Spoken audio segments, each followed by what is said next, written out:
మనం local disease అనే topic చెప్పుకుంటున్నాము. దీనికి ముందు 189 ఎఫ్ఆర్జీ వరకు చెప్పుకోవడం జరిగింది. ఇప్పుడు 190 నుంచి చెప్పుకున్నాం. అయితే అసలు దీనికి ముందు ఏంటంటే ఈ లోకల్ డిసీజ్ అంటే 2 వెరైటీస్గా చెప్పుకోవడం జరిగింది. అండ్ నెక్స్ట్ దాంట్లో అలోపతిక్ పాయింట్ ఆఫ్ వ్యూ అంటే ఓల్డ్ స్కూల్ ఆర్డినరీ స్కూల్ వాళ్ళ యొక్క పాయింట్ ఆఫ్ వ్యూ ఎలా ఉంటుంది ఏంటి చెప్పుకోవడం జరిగింది. అండ్ నెక్స్ట్ లాస్ట్గా 189 ఎఫ్ఆర్జీలో హోమియోపతిక్ అవుట్లుక్ నేచర్స్ అవుట్లుక్లో మనం చెప్పుకోవడం జరిగింది. ఇక్కడ నుంచి ట్రీట్మెంట్ ఆస్పెక్ట్ అనేది చెప్పడం జరుగుతుంది అనమాట హనుమన్ గారు. ఓకే, దాంట్లో భాగంగా ఫస్ట్ 190 ఎఫ్ఆర్జీ all true medical treatment of a disease on the external parts of the body that has occurred from little or no injury from without must therefore must be directed against the whole, must effect the inhalation and cure of the general malady by means of internal remedies, if it is wished that the treatment should be judicious, sure, efficacious and radical. ఇప్పుడు ఈ local డిసీజెస్లో ఎటువంటి ట్రీట్మెంట్ని కోరుకోవాలి, ఎటువంటి treatment అది judicious అవుతుంది, ఎటువంటి treatment ఎఫికేషియస్గా ప్రభావవంతంగా ఉంటుంది, వివేకవంతమైన ట్రీట్మెంట్గా ఉంటుంది అనేసి చెప్తున్నారు. దీంట్లో భాగంగా ఈ all true medical treatment of a disease on the external parts of the body that has occurred from little or no injury from without, బయట నుంచి ఎటువంటి గాయం ఏర్పడకుండా ఎటువంటి అంటే లోకల్ డిసీజ్లో 2 వెరైటీస్ చెప్పుకోవడం జరిగింది. ఒకటి బయట నుంచి ఏదైనా చిన్న స్క్రాచ్ కానీ లేదంటే చిన్న ఇంప్రెషన్ వల్ల అక్కడ అవుట్ బస్ట్ అవ్వచ్చు. ఫర్ ఎగ్జాంపుల్ దానికి కాప్నర్ ఫినామినా అనేది ఎగ్జాంపుల్ చెప్పుకున్నాం. ఈ సోరియాసిస్ లాంటి కండిషన్స్లో వాళ్ళకి సోరియాసిస్ ఒళ్ళంతా అంటే ఆల్రెడీ అది డిసీజ్ అయితే ఒళ్ళంతా స్ప్రెడ్ అయ్యి డిసీజ్ వైజ్ మొత్తంగా బాడీ అంతా ఉంటుంది, స్ప్రెడ్ అయి ఉంటుంది. అంటే ఇంటర్నల్గా each and every part of body అనేది ఆ సోరియాటిక్ డిస్పోజిషన్తో ఉన్నప్పటికీ అక్కడ ఓన్లీ ఎక్కడైతే స్క్రాచెస్ జరుగుతాయో, ఎక్కడైతే ఇంజురీ జరుగుతుందో, ఎక్కడైతే అబ్రెషన్స్ అలాంటివి ఏమైనా జరుగుతాయో అలాంటి చోట మాత్రమే అది లోకలైజ్డ్గా అయ్యి ఉంటుందన్నమాట. దాన్ని మనం కాప్నర్ ఫినామినల్గా పిలుచుకోవడం జరుగుతుంది.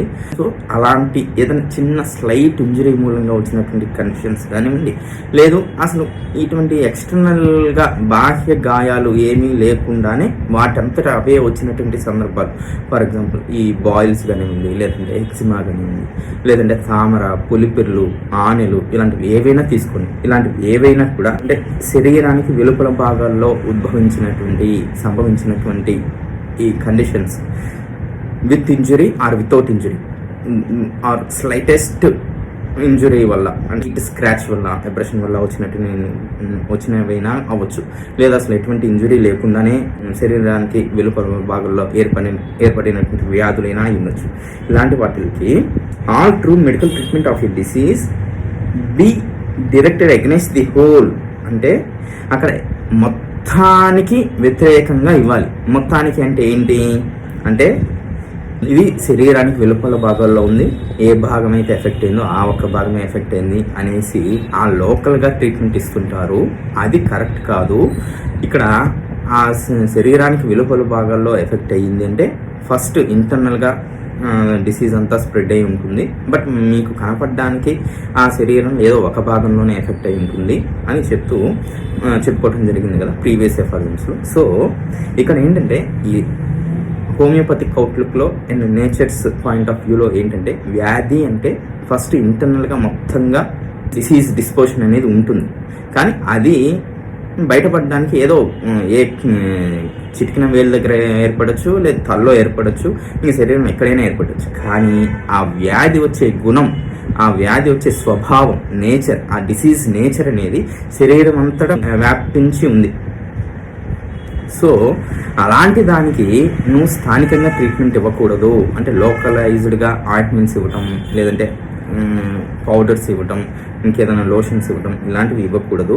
అలాంటి వాటికి ట్రీట్మెంట్ ఎలా ఉండాలంటే మొత్తానికి వ్యతిరేకంగా ఉండాలి. అంటే అక్కడ ఉన్నటువంటి లోకల్ కంప్లైంట్కి ఎట్ ది సేమ్ టైం ఇంటర్నల్గా ఉన్నటువంటి ఆ మెలడీకి, ఇంటర్నల్గా ఉన్నటువంటి ఆ డిసీజ్కి, అంతర్గతంగా ఉన్నటువంటి ఆ డిసీజ్ నేచర్, ఆ వ్యాధి స్వభావానికి మొత్తంగా ఇవ్వాలి అని చెప్తున్నారు.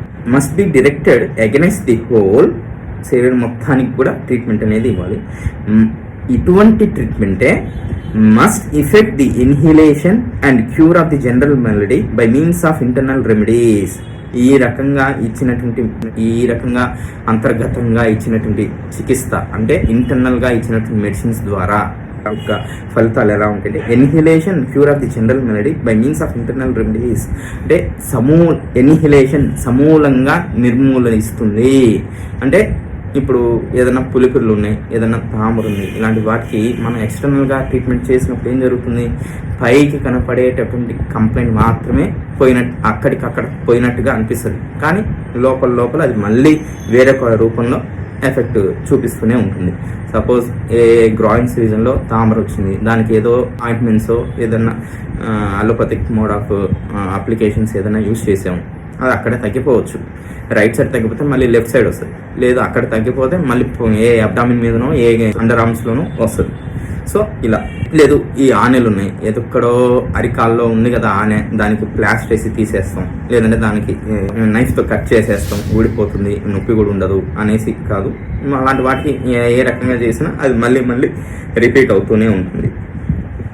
సో ఇలాంటి వాటికి స్థానికంగా ట్రీట్మెంట్ ఇవ్వడం కాదు, must be directed against the whole, మొత్తానికి వ్యతిరేకంగా మనం ట్రీట్మెంట్ ఇచ్చుకోవాలి.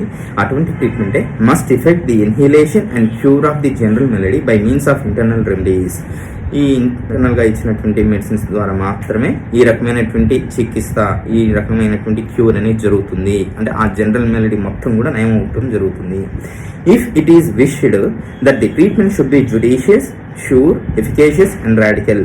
ఒకవేళ ఇటువంటి వైద్య చికిత్సనే కానీ, ఇటువంటి ప్లాన్ ఆఫ్ ట్రీట్మెంటే కానీ వాళ్ళు ఎంచుకున్నట్లయితే, వాళ్ళు కోరుకున్నట్లయితే అది వివేకవంతమైనది. జుడిషియస్ అంటే న్యాయబద్ధమైనది అని, అండ్ ఇంకోటి వివేకవంతమైనటువంటి అనేసి రెండు మీనింగ్స్ ఉంటాయి అన్నమాట. సో అటువంటిది మాత్రమే, అంటే పైకి కనపడింది కదా, పైకి మేము ఆయింట్మెంట్స్ పూసి తగ్గించేసుకుంటాం, అలాంటిది కాకుండా ఆ ఇంటర్నల్గా ఉన్నటువంటి జబ్బుకి ఇంటర్నల్గా తీసుకున్నటువంటి మెడిసిన్స్ ద్వారా ది హోల్ జనరలైజ్డ్ మెలడీని తగ్గించుకుందాం అనేటటువంటి ఎవరైతే కోరుకుంటున్నారో అలాంటి మెడికల్ ట్రీట్మెంట్స్ మాత్రమే అవి వివేకవంతమైనవి, తెలివిగల ట్రీట్మెంట్స్ అవుతాయి. మిగిలిన వాటి అన్నీ కూడా తెలివి తక్కువ వైద్య విధానాలు. అంటే ఈ కట్ చేసి తీసేయటం కానీ, లేదంటే ప్లాస్టర్ వేసి తీసేయటం కానీ, ఆయింట్మెంట్స్ పూసి తొలగించుకోవటం కానీ, ఇలాంటివన్నీ కూడా ఇన్జుడిషియస్ అనమాట. సో ఈ రకంగా ఆ ఇంటర్నల్గా మెడిసిన్ వేసుకొని తగ్గించుకున్నప్పుడు మాత్రమే అది జుడిషియస్, వివేకవంతమైన ట్రీట్మెంట్ అవుతుంది, న్యాయబద్ధమైన ట్రీట్మెంట్ అవుతుంది. షూర్, ఖచ్చితత్వంతో కూడుకున్నది. అంటే ఈ రకంగా తగ్గింది మీకు మళ్ళీ తిరిగి రావడానికి ఆల్మోస్ట్ 0.001% ఆఫ్ ఛాన్సెసే ఉంటాయి. ఆల్మోస్ట్ 99% మళ్ళీ రాదన్నమాట. మళ్ళీ వచ్చింది అంటే అక్కడ వాళ్ళకి ఇంకేదన్నా అండర్ కరెంట్గా క్రానిక్ కండిషన్ ఏదో ఉంటుంది, అవేకెన్ సోరాను, అవేకెన్ క్రానిక్ కంప్లైంట్స్ ఏ ఉంటాయి, వాటికి డైరెక్టెడ్గా ట్రీట్మెంట్ కానీ ఇచ్చినట్లయితే అది కూడా నయమైపోతుంది. సో ఓకే, షూర్, ఖచ్చితత్వంతో కూడుకునేది. ఎఫికేషియస్ అంటే చాలా ప్రభావవంతంగా ఉంటుంది. ఎగ్జాంపుల్గా ఈ చెలాజియా అని చెప్తుంటారు, అంటే ఈ కనురెప్పల్లో వచ్చేటటువంటి ట్యూమర్ అనమాట, అంటే టార్సల్ సిస్ట్. ఇవి కూడా ఏంటంటే కొంతమంది పేషెంట్స్ వస్తుంటారు అనమాట రెగ్యులర్గా, మేము ఆపరేషన్ చేసి కట్ చేసుకున్నాం, అవి మళ్ళీ వచ్చాయి అనేసి. సో ఇలా ఆపరేషన్ చేసి కట్ చేయించుకున్న వాటికి అంటే దాని తర్వాత ఆ చలాజీ అనేది రిమూవ్ అయిపోయింది. హోమియోపతిక్గా మెడిసిన్, ఇంటర్నల్గా మెడిసిన్ ఇచ్చినప్పుడు ఇంటర్నల్గా క్యూర్ అయిపోతుంది. మరి దీనికి ట్రీట్మెంట్ యొక్క వ్యత్యాసం ఏంటంటే ఇదన్నమాట. అంటే అవి అప్పటికప్పుడు పోయినట్టుగా మాత్రమే ఉంటుంది, కానీ అంత ప్రభావవంతంగా ఉండదు, ఎఫికేషియస్గా ఉండదు. అవి ఈ రకంగా ఇంటర్నల్గా మెడిసిన్స్ ద్వారా తీసుకొని ఆ రకంగా తగ్గినది ప్రభావవంతంగా ఉంటుంది, అంటే మళ్ళీ తిరగబెట్టదు. అండ్ నెక్స్ట్ రాడికల్, అంటే ఆ తత్వంతో ఆ వ్యాధి యొక్క మూలాలతో సహా తీసివేయడం అనేది జరుగుతుంది. ఇప్పుడు ఈ రకమైనటువంటి ఇంటర్నల్గా మెడిసిన్స్ ఇచ్చి హోమియోపతిక్ పాయింట్ ఆఫ్ వ్యూలో కేస్ టేకింగ్ తీసుకొని హోమియోపతిక్ పాయింట్ ఆఫ్ వ్యూలో సిమిలమం కానీ ఎంచుకొని ఇచ్చుకున్నట్లయితే ఈ రకంగా వచ్చినటువంటి ఫలితాలు అనేవి చాలా ఎఫికేషియస్గా, రాడికల్గా ఉంటాయి అన్నమాట. అంటే వాటి యొక్క మూలాలతో సహా తొలగించేస్తుంటాం. అండ్ నెక్స్ట్ చాలా ప్రభావవంతంగానూ ఉంటుందన్నమాట. అది all true medical treatment of a disease on the external parts of the body that has occurred from little or no injury from without, అంటే ఏదైనా చిన్న స్లైట్ ఇంజురీ వల్ల వచ్చినదైనా ఉండొచ్చు, లేదా అసలు ఇంజురీ లేకుండానే అయినా ఉండొచ్చు, లైక్ లీస్ట్ స్క్రాచ్ కానీ లేదంటే అబ్రెషన్ కానీ అలాంటివి. Little or no injury from without అంటే ఎక్స్టర్నల్గా ఏదైనా ఇంజురీ వల్ల అలా అయినా వచ్చిండొచ్చు, లేదు అవేం లేకుండా అయినా అక్కడ సంభవించవచ్చు. Must therefore B directed against the whole, అంటే అక్కడ ఉండేటటువంటి లోకల్గా ఉండేటటువంటి ఆ సిమ్టమ్కి నెక్స్ట్ ఇంటర్నల్గా ఉన్నటువంటి జనరలైజ్డ్ మెలడీకి మొత్తానికి వ్యతిరేకంగా ట్రీట్మెంట్ ఇవ్వాలి. లేదు ఆ ఒక్క లోకల్ మెలడీకి మాత్రమే, లోకల్ సిమ్టమ్ మాత్రమే వ్యతిరేకంగా ఇవ్వటం అనేది కాదు. Must be directed against the whole, must effect the inhalation cure of the general malady by means of internal remedies. ఈ రకంగా మాత్రమే అక్కడ మీకు ఆ వ్యాధి అనేది సమూలంగా నిర్మూలన జరుగుతుంది. And cure of the general malady by means of internal remedies, అంతర్గతంగా ఇచ్చుకున్నటువంటి మెడిసిన్స్ ద్వారా అక్కడ ఉన్నటువంటి జనరలైజ్డ్ మెలడీ అనేది నయమవుతుంది. If it is wished that the treatment should be judicious, ఈ రకమైనటువంటి చికిత్స కానీ కోరుకున్నట్లయితే అటువంటిది జుడిషియస్ వివేకవంతమైనటువంటి ట్రీట్మెంట్ అవుతుంది. షూర్ ఖచ్చితత్వంతో కూడుకున్నది అవుతుంది. ఎఫికేషియస్ ప్రభావవంతంగా ఉంటుంది. అండ్ రాడికల్ వ్యాధిని మూలాలతో సహా తొలగించిన వాళ్ళం అవుతాము. అటువంటి ట్రీట్మెంట్ అనేసి చెప్తున్నాను. 191 this is confirmed in the most unambiguous manner by experience. అంటే పైన చెప్పుకున్నది ఏదైతే ఉందో అది కన్ఫర్మ్డ్ అన్నమాట, చాలా దృఢపరుస్తుంది. ఎలా? In the most unambiguous manner by experience, మన యొక్క అనుభవంలో చాలా స్పష్టమైనటువంటి రీతిలో స్టేట్మెంట్ని దృఢపరుస్తుంది. Which shows in all cases that every powerful internal medicine immediately after its injection causes important changes in the general health of such a patient, and particularly in the affected parts, which the ordinary medical school regards as quite isolated. Which shows in all cases that every powerful internal medicine immediately after its injection, దీన్ని చాలా స్పష్టమైనటువంటి రీతిలో దృఢపరుస్తుంది. అది which shows in all cases, అన్ని కేసెస్లోనూ. అంటే Organon అనేది ఎంత practical point of వ్యూలో రాయటం అనేది జరుగుతుందో ఇక్కడ మళ్ళీ చదివే విధానంలో అర్థమవుతుంది అనమాట. ఇన్ ఆల్ కేసెస్ అంటే అన్ని కేసెస్లోనూ. అంటే ఏమండి హోమియోపతిలో 6 నెలలకి మెడిసిన్ ఉంటుందా? ఇప్పుడు హోమియోపతిలో 6 నెలలకి మెడిసిన్ అనేది పైపోతలుగా వాడకూడదు అని చెప్తారు కదా. సో ఇంటర్నల్గా మెడిసిన్ వేసుకుని అంటే తగ్గుతాయా? తగ్గుతాయి. లేదు తామర అనేది ఉంది, తామర లాంటి వాటికి తగ్గుతాయా? ఏది without any external application of medicines, only ఇంటర్నల్గా తీసుకున్నటువంటి మెడిసిన్స్తోనే తగ్గుతాయా? తగ్గుతాయి. లేదు ఇందాక చెప్పిన ఎగ్జాంపుల్ చలాజియా లాంటివి తగ్గుతాయా? లేదు ఎగ్జిమా లాంటివి తగ్గుతాయా? సే ఇన్ ఆల్ కేసెస్ అంటే ALL అంటే 3 లెటర్స్తో కూడుకున్నటువంటి చిన్న పదంగా కనిపిస్తుంది. కానీ హనుమన్ గారు ఆ పదాన్ని ఇక్కడ చేర్చారు అంటే ఎన్ని multiple hundreds and thousands of experiments చేసి ఎన్ని అనుభవాలు చూస్తే ఆ పదాన్ని ఇక్కడ ఉంచుతారు. అంటే ఏదో మీరు అనుకుంటున్నారు ఏదో కొన్ని కేసెస్లో తగ్గటమే కాదు, మీరు ఈ హోమియోపతిక్ పాయింట్ ఆఫ్ వ్యూలో మీరు సిమిలమ్గా ఇచ్చినట్లయితే ప్రతి ఒక్క కేసు అంటే లోకల్ డిసీజెస్ అని పిలువబడేటటువంటి ప్రతి ఒక్క కేసులోనూ ఇది రుజువు కాబడుతుంది. అంటే ఓన్లీ ఇంటర్నల్గా ఇచ్చినటువంటి మెడిసిన్స్తో మాత్రమే అది నయం అవ్వటం అనేది రుజువు కాబడుతుంది. Which shows in all cases that every powerful internal medicine immediately after its injection causes important changes in the general health of such a patient. ఈ యొక్క ఇంటర్నల్గా ఇచ్చినట్టు మెడిసిన్ ద్వారా అక్కడ ఏం జరుగుతుందంటే అది తీసుకున్న మరుక్షణంలోనే ఫస్ట్గా ఎక్కడ మార్పు వస్తుంది? జనరలైజ్డ్ హెల్త్లో మార్పు వస్తుంది. జనరలైజ్డ్ హెల్త్ అంటే ఏంటిది? ఫర్ ఎగ్జాంపుల్ ఆ యొక్క తామర్ అనే కండిషన్ ఉంది, లేదంటే ఒక నాన్ హీలింగ్ అల్సర్ అనేది ఉంది, బాగా డీప్ బర్రోగా ఒక 2 ఇంచులు 3 ఇంచులు లోతు కండంతా తినేసి బాగా లోతుగా పడిపోయింది. అలాంటి కేసెస్కి మనం ట్రీట్మెంట్ ఇస్తున్నాము.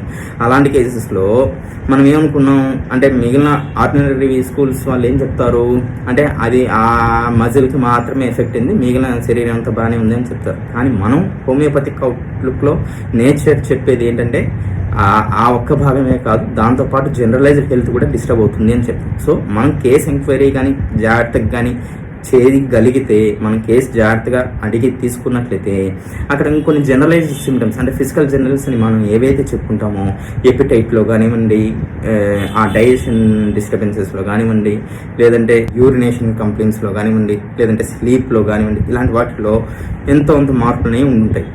వాటిలో భాగంగా ఏమోనండి ఒక నెల రోజుల నుంచి నాకు ఎపిటైట్ బాగా తగ్గిపోయింది, నేను అసలు సరిగ్గా తినలేకపోతున్నాను. నేను అంతకుముందు 4 ఇడ్లీలు తినేవాడిని, జస్ట్ ఇప్పుడు 2 ఇడ్లీలు 1 ఇడ్లీ తినగానే సరిపోతుంది. లేదు ఒక పూట ఎప్పుడో ఉదయం తింటే మధ్యాహ్నం కూడా ఆకలి అవ్వట్ల, ఎప్పుడో నైట్కే నేను మళ్ళీ తినగలుగుతున్నా. ఇలాంటి కండిషన్స్ అని చెప్తుంటారు. లేదు దాంతోపాటు ఇంకేదైనా కాన్స్టిపేషన్ కానీ, దాంతోపాటు జనరలైజ్డ్ ఈ స్లీప్ సంబంధించి ఏమైనా డిస్టర్బెన్సెస్ ఉండటం కానీ, లేదంటే దాంతోపాటు ఇంకేదన్నా బాడీ పెయిన్స్ ఉండటం కానీ, లేదంటే వీక్నెస్ ఉండటం. ఏమండి నాకు ఈ అల్సర్ ఉంది కదా, బాగా ఎక్కువగా డిశ్చార్జ్ అయిపోతుంది, సో దానివల్ల ఏ రోజైతే బాగా ఎక్కువ ప్రొఫ్యూస్ డిశ్చార్జ్ అయిపోతుందో ఆ రోజు బాగా నీరసం అనేది అనిపిస్తుంటుంది. సో ఇలాంటి సిమ్టమ్స్ అన్నీ ఉంటాయి.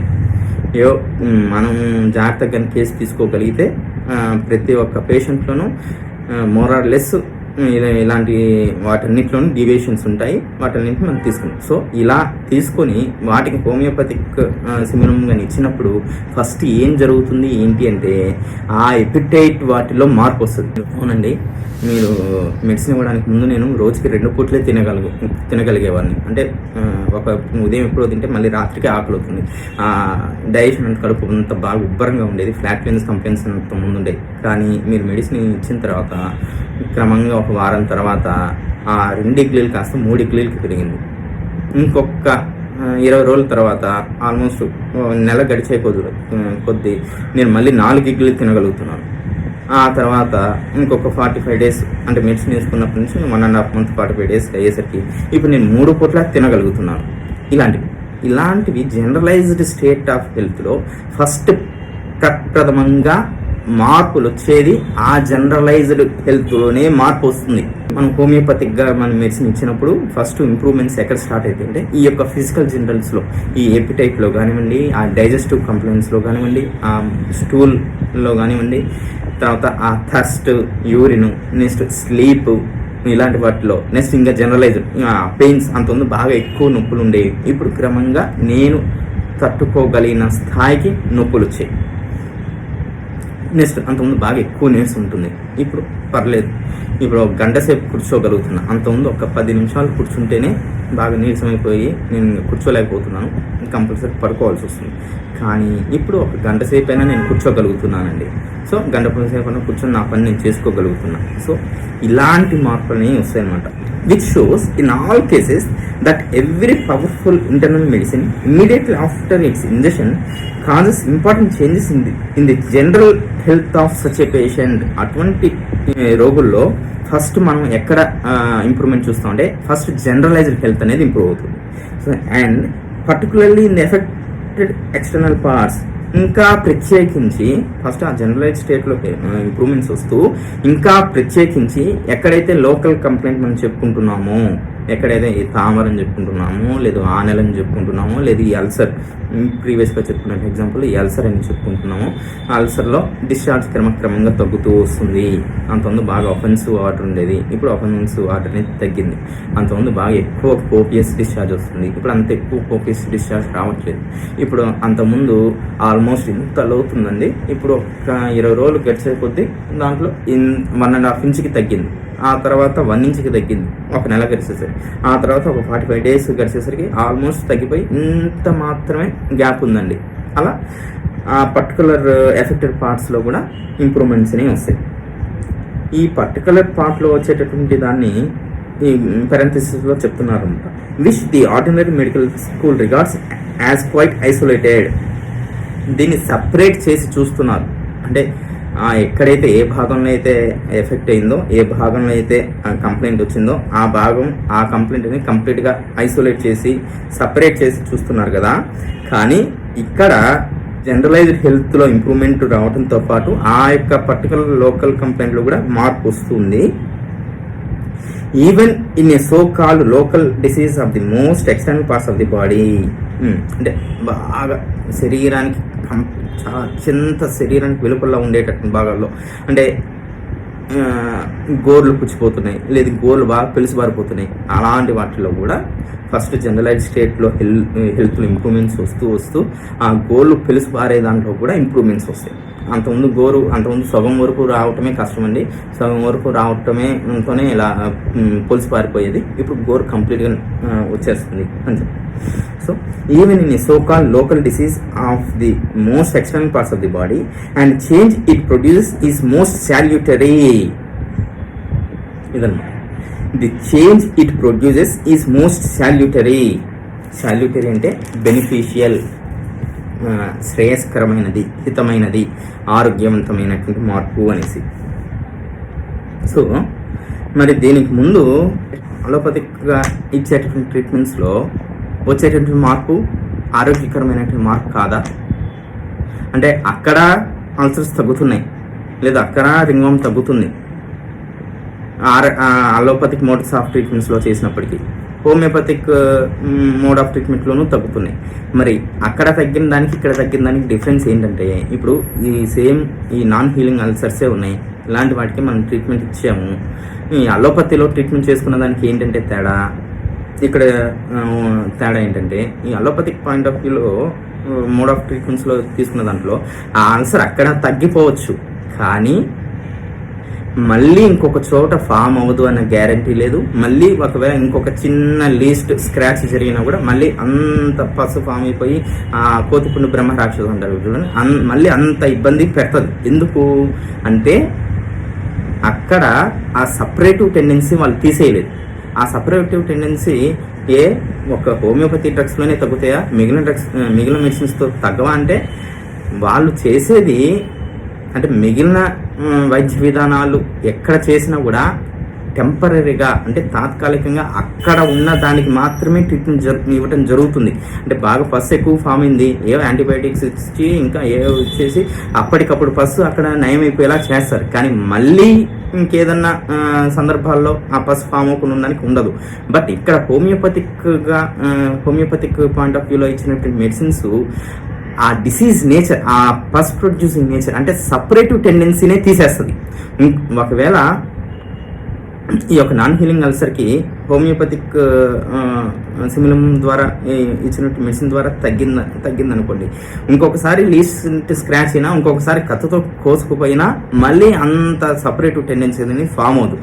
ఈసారి చాలా సునాయాసంగా తగ్గించేసుకుంటుంది.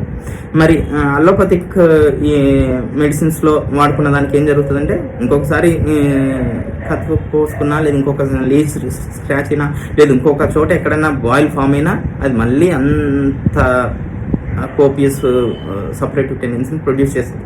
అంత ఇది చేస్తుంది అన్నమాట. ఎందుకు చేస్తుంది అంటే అక్కడ ఆ separative tendency, non healing tendency, ఆ నేచర్ని వాళ్ళు తీసేయటం లేదు. సో అందువల్ల ఇది మోస్ట్ సాల్యుటరీ. అంటే ఇక్కడ హోమియోపతిక్గా ఇచ్చినటువంటి మెడిసిన్స్లో అక్కడ ఆరోగ్యం అనేది ఇంప్రూవ్ అవుతూ అక్కడ వచ్చేటువంటి మార్పులన్నీ కూడా హితమైనటువంటి మార్పులు. అంటే ఇప్పుడు ఇందాక చలాజియా కేసు అని చెప్పుకున్న ఎగ్జాంపుల్, కట్ చేశారు, తగ్గిపోయింది. జస్ట్ ఒక 1 hour ప్రొసీజర్ అండి. మీ దగ్గర హోమియోపతిలో అయితే ఒక 6 నెలల్లో సంవత్సరం వాడాల్సి వస్తుంది. జస్ట్ అక్కడ 1 hourలో తగ్గిపోయింది కదా అని అంటారు జనరల్గా పేషెంట్స్కి. A plan of treatment, course of treatment ఇలా ఎక్స్ప్లెయిన్ చేసి, సరే ఆడ కట్ చేసి తీస్తారు. మళ్ళీ ఇంకో సంవత్సరానికో ఇంకో 6 నెలలకో మళ్ళీ ఫామ్ అవుతుంది. మళ్ళీ అప్పుడు వెళ్తే మా వైపు నుంచి మేము సర్జరీ కరెక్ట్గా చేసాం, మళ్ళీ వచ్చిందంటే అది ఒక్కొక్కరిలో వస్తుంది. ఈ మధ్యకాలంలో కొత్త నానుడి అనేసి వింటున్నాం. ఈ పైల్స్కి ఒకసారి కట్ చేసి రెండోసారి వస్తుందండి. రెండోసారి కూడా ఆపరేషన్ చేసుకుంటే మూడోసారి ఇంకా రాదంట. అంటే ఒకసారి ఫెయిల్ అవుతుంటే రెండోసారి సక్సెస్. ఈ మధ్యకాలంలో కొత్త వింటున్నాను అనమాట. పేషెంట్స్ చెప్తున్నారు, కాదండి రెండోసారి చేసుకున్నట్టు మళ్ళీ రావట్లేదు అని చెప్తాం. రెండు సార్లు కాదు 3 సార్లు, ఎన్నిసార్లు చేసుకుంటే అన్నిసార్లు మళ్ళీ వస్తుంటుంది. ఒకవేళ అది అక్కడ పైల్స్ రూపంలో అక్కడ రాలేదంటే ఆ యొక్క కంజెస్టివ్ నేచర్ అనేది శరీరంలో ఇంకొక భాగంలో అది ఏర్పడింది అనేసి, అది మోస్ట్ యూజువల్లీ బ్లడ్ వెజల్స్లో కానీ ఫామ్ అయినట్లయితే ఆ యొక్క కంజెస్టివ్ నేచర్ అనేది నెక్స్ట్ పైల్స్ ఆపరేషన్ తర్వాత హైపర్ టెన్సివ్గా బయటపడుతుంది. ఈ పైల్స్ అనేది ఎప్పుడో నెలకు ఒకసారో లేదు వారానికి ఒకసారి ఇబ్బంది పెట్టేది, ఈ హైపర్ టెన్షన్ రోజు ఇబ్బంది పెడుతూనే ఉంటుంది. సో అంతకంత డిసీజ్ అనేది ముదురుతుంది, అంతకంత ఇంకా అగ్రవేట్ అవుతుంది. సో ఇలా లోకల్గా ట్రీట్మెంట్ తీసుకున్న దానికి ఏం జరుగుతుందంటే అక్కడ వచ్చేటటువంటి ఇంప్రూవ్మెంట్ అంటే అప్పటికప్పుడు నయం అయినట్లుగానే కనిపిస్తుంది, కానీ అక్కడ వచ్చేటటువంటి ఇంప్రూవ్మెంట్స్ అనేవి మీకు ఆరోగ్యకరమైనటువంటి ఇంప్రూవ్మెంట్స్ కాదు. అది మీకు ఎలా అర్థమవుతుంది? త్వరలో మీ శరీరమే మీకే సమాధానం చెప్తుంది అన్నమాట. ఈ పైల్స్ సంబంధించి ఆపరేషన్ చేసిన తర్వాత మళ్ళీ రావటం, లేదు రింగ్ వామ్ అయితే రింగ్ వామ్కి సపరేషన్ చేస్తే అది ఇంకొక శరీరంలో ఇంకొక చోట రావటం, లేదా ఇలా ఇంకొక చోట రాలేదు నాకు పూర్తిగా తగ్గిపోయింది కదా, మీరు చెప్తారు కదా ఒక హోమియోపతిలోనే కంప్లీట్గా నయమవుతుంది, కానీ నేను అలోపతిలో నేను ఆయింట్మెంట్ వాడాను, ఇప్పుడు 4 ఏళ్ళు అయింది, 4 ఏళ్ళు అయినా కూడా నాకు రింగ్ వామ్ మళ్ళీ రాలేదు కదా అంటే ఆ రింగ్ వామ్ అనేది ఇంకొక ఫామ్లో రూపాంతరం చెందింది. డిసీజ్ అనేది ట్రాన్స్ఫార్మేషన్ అనేది జరిగింది. ఏ రూపంలో ట్రాన్స్ఫార్మేషన్ జరుగుతుంది? యూజువల్గా ట్యూబర్క్యులర్ టెండెన్సీలో. కాబట్టి ఇది కంప్లీట్గా ఈ రింగ్ వామ్ పోయిందంటే ఈ డస్ట్ అలర్జీస్లో ఆయాసంగాను రూపాంతరం చెందుతుంది అన్నమాట, ట్రాన్స్ఫార్మ్ అవుతుంది. సో అక్కడ ఐసోలేటెడ్గా థింక్ చేసి అది లోకల్ డిసీజ్గా థింక్ చేసి దానికి లోకల్గా మాత్రమే వైద్యం కానీ చేసినట్లయితే అక్కడ వచ్చేటటువంటి ప్రయోజనాలు అనేవి తాత్కాలికంగానే ఉంటూ అది ఇతర సైడ్ ఎఫెక్ట్స్ని ప్రొడ్యూస్ చేసి మీ యొక్క శరీరానికి దుష్ఫలితాలని అనర్థాలని తీసుకొచ్చి పెడుతుందన్నమాట. అదే ఇలా హోలిస్టిక్ అప్రోచ్లో మనం ట్రీట్మెంట్ కానీ చేసినట్లయితే అక్కడ వచ్చేటటువంటి మార్పులు అనేవి ఆరోగ్య ప్రమాణాలు ఇంప్రూవ్మెంట్ అవుతూ అభివృద్ధి చెందుతూ ఆ క్రమంలో అక్కడ ఉన్నటువంటి లోకల్ కంప్లైంట్ అనేది నామే ఉండటం జరుగుతుంది. సో ఈ రకంగా వచ్చినటువంటి ఇంప్రూవ్మెంట్ అనేది మీకు పర్మనెంట్గా ఉంటుంది అండ్ నెక్స్ట్ అది మీకు ఆరోగ్యాన్ని చేకూరుస్తుంది అన్నమాట. ఇంకా మరి ఏ ఇతర విధానాలను ఆరోగ్యాన్ని ఇంకా డిగ్రేడ్ చేస్తుంది, ఇంకా ముందున్న స్థాయి కన్నా ఇంకా తక్కువ స్థాయికి తీసుకొస్తుంది అన్నమాట ఆరోగ్య ప్రమాణాలు. అది even in so called local disease of the most external parts of the body and the change it produce is most salutary. చాలా ఆరోగ్యవంతమైనటువంటి హితం చేస్తుంది శరీరానికి. Being the restoration to health of the entire body, అక్కడ లోకల్గా తగ్గటము generalized health రావటమే కాకుండా being the restoration to the whole of the entire body, ఆ పూర్వ ఆరోగ్య స్థితికి తీసుకొని వస్తుంది. Along with the disappearance of the external affection without the aid of any external remedy. ఇక్కడ పూర్వ ఆరోగ్య స్థితికి తీసుకొని రావటం అంటే ఆ యొక్క అల్సర్ అనేది తగ్గడంతో పాటు అల్సర్కి అలోపతిక్గా ట్రీట్మెంట్ చేస్తే అల్సర్ తగ్గిపోతుంది, ఆ తర్వాత వచ్చిన డయాబెటీస్ అనేది జీవితాంతం ఉండిపోతుంది. అదే హోమియోపతిక్గా కానీ అయినట్లయితే అల్సర్ తగ్గటము, ఆ సపరేటివ్ టెండెన్సీ తగ్గటమే కాకుండా మళ్ళీ అక్కడ ఒకవేళ డయాబెటీస్ వచ్చే టెండెన్సీ ఉన్నా దాన్ని పోస్ట్పోన్ చేస్తుంది. ఎందుకు? లోపలగా అంతర్గతంగా ఉన్న వ్యాధిని తగ్గించడం ద్వారా అది పోస్ట్పోన్ చేస్తూ being the restoration to health of the entire body, శరీరం మొత్తానికి కూడా ఆ పూర్వ ఆరోగ్య స్థితిని తీసుకొస్తుంది.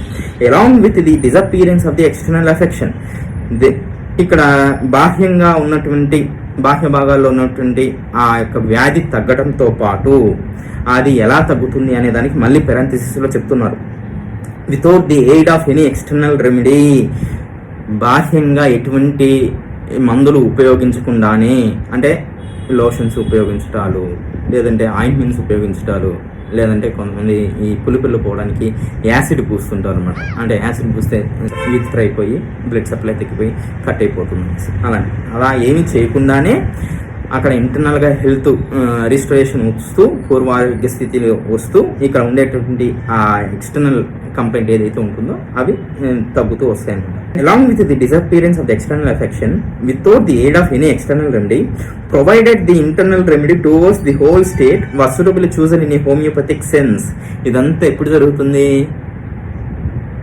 ఫాస్ఫరస్ ఇండికేట్ అయిన సందర్భాల్లో ఫాస్ఫరస్ ఇచ్చినప్పుడు మాత్రమే జరుగుద్ది. ఫాస్ఫరస్ ఇండికేట్ అయిన సందర్భాల్లో ఏ ఆర్సినిక్ ఆల్బో ఏ లైకోపోడియం ఇస్తాను, నేను హోమియోపతిక్ మెడిసిన్ ఇచ్చాను కానీ తగ్గలేదు కదా అని వితండవాదం చేయటం కాదు. అక్కడ టోటాలిటీని మొత్తాన్ని తీసుకొని ఆ టోటాలిటీ ఆఫ్ సిమ్టమ్స్ని సాటిస్ఫై చేస్తూ ఆ హోమియోపతిక్ సిమిలం కానీ ఇచ్చినప్పుడు ఆటోమేటిక్గా ఇంటర్నల్గా ఉన్నటువంటి హెల్త్ స్టాండర్డ్స్ ఇంప్రూవ్ అవుతూ ఎక్స్టర్నల్గా ఉండేటటువంటి ఆ కంప్లైంట్ కూడా నయం అవటం జరుగుతుంది. ఇదంతా ఎప్పుడు జరుగుతుందంటే హోమియోపతిక్ సిమిలం ఇచ్చినప్పుడు మాత్రమే జరుగుతుంది. Not homeopathy medicine. Homoeopathic medicines ఇవ్వటం కాదు, హోమియోపతికల్గా సిమిలమం ఇవ్వటం. అంటే మనం అది 149 ఎఫ్ఆర్సంలో చెప్పుకోవడం జరిగింది కదా, మోంగ్రిల్ సెక్ట్ అనే చోట. అంటే హోమియోపతి మెడిసిన్కి హోమియోపతిక్ సిమిలమంకి డిఫరెన్స్ ఎంత ఉందంటే హోమియోపతికి అలోపతికి ఉన్నంత డిఫరెన్స్ ఉంది. ఇప్పుడు డయాబెటీస్ కానీ లేదంటే హైపర్ టెన్షన్కి కానీ మేము మదర్ టిన్సెస్ వాడతాము అంటే బిఫోర్ ఎఫర్జన్స్లో కూడా ముందు ఎఫర్జన్స్లో కూడా చెప్పుకోవడం జరిగింది. ఎప్పుడు డైనమిక్ మెడిసిన్ అవసరం పడుతుంది, ఎప్పుడు మదర్ టిన్సెట్స్ అవసరం పడతాయి. అంటే అలా దీర్ఘకాలికంగా ఉండేటటువంటి కంప్లైంట్కి నువ్వు అలోపతిక్ పాయింట్ ఆఫ్ వ్యూలో పలానా హోమియోపతి టించర్నే నువ్వు ఇస్తున్నావు అనుకో, అది ఎందుకు తగ్గుతుంది? అది ఎప్పటికీ తగ్గదు. డైనమిక్గా వచ్చినటువంటి డైనమిక్గా డిరేంజ్మెంట్ అయిన దానికి డైనమిక్ మెడిసిన్ ఇచ్చి మాత్రమే దాన్ని నువ్వు సెట్ చేయగలవు. ఈ మదర్ టించర్స్ అనేవి చాలా పెరిఫెరల్గా పైనే పనిచేస్తుంది. సో అలా హోమియోపతిక్ మెడిసిన్స్ని అలోపతిక్ పాయింట్ ఆఫ్ వ్యూలో కానీ ఇస్తే ఆ యొక్క మార్పు అనేది రాదు. హోమియోపతిక్ సిమిలంగా హోమియోపతిక్ మెడిసిన్ కానీ ఇచ్చినట్లయితే అప్పుడు మాత్రమే నీకు అక్కడ కంప్లీట్గా నయం అవుతుంది అనేసి చెప్తున్నాను అనమాట. 191 This is confirmed in the most unambiguous manner by experience, which shows in all cases that every powerful internal medicine immediately after its ingestion causes important changes in the general health of such a patient, and particularly in the affected external parts, which the ordinary medical school regards as quite isolated, even in a so-called local disease of the most external parts of the body, and the change it produces is most salutary, being the restoration to health of the entire body, along with the disappearance of the external affection without the aid of any external remedy, provided the internal remedy towards the whole state was suitably chosen in a homeopathic sense. Homeopathic simillimum కానీ ఇచ్చినప్పుడు ఇది మొత్తంగా దానికి అదే నయం చేసేసుకుంటుంది. బయట ఎక్స్టర్నల్గా మీరు ఇంకొక మెడిసిన్ వాడాల్సిన అవసరం లేదు.